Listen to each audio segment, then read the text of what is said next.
Hello, good evening. Kakaakyat ko lang. Hinihingal na naman ako umakyat. Taas kasi. Hello, tita tuloy. Tita Mel.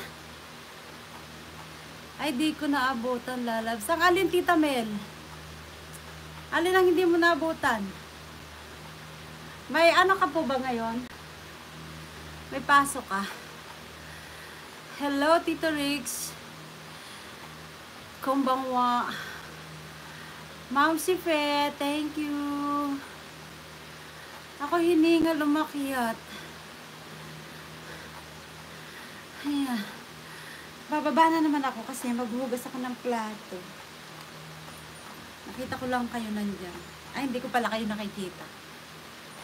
Nagko-comment lang. Good evening sa lahat. Domo arigatou gozaimashita.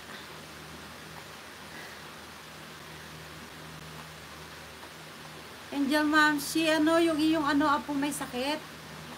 Kawawa naman. Uso nga din dito yan kasi sobrang init. Ako nga inuubo-ubo nga dahil na natutuyuan ako ng pawis.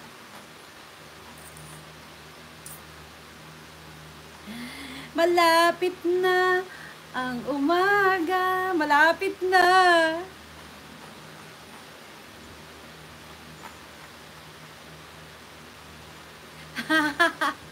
Ganon. Kasi mataba na kasi. Kaya nga kailangan ko nang mag-diet. Sarap kasing kumain. Oo, Tito Rix, alam mo ba na ako ngayon Dati 45 lang ako. Grabe nang itinaas ko, 5 kilo na, 50 kilos na ako. Hindi bagay sa sa height ko. Kailangan kasi pag 5 flat kailangan timbang ko mga 45 lang. Ganun lang dapat. Ay di bali, Tito Rix, papayat na ako kasi start na ulit ako ng trabaho. Siguro mga lang. Papayat na ulit ako, mag-work na ulit ako. Bukas may interview ako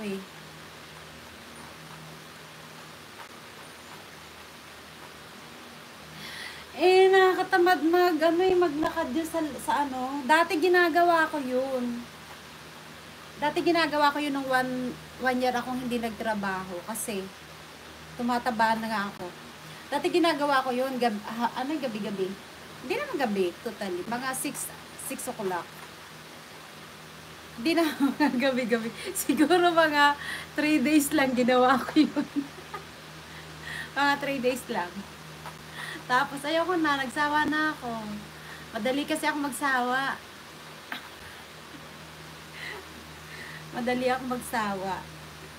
Sa umpisa lang ako, parang tanoshi. Pag medyo,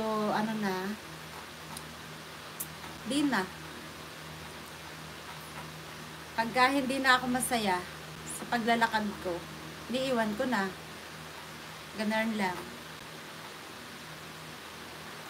Iwan ko ulit kayo. Ako ay maghuhugas.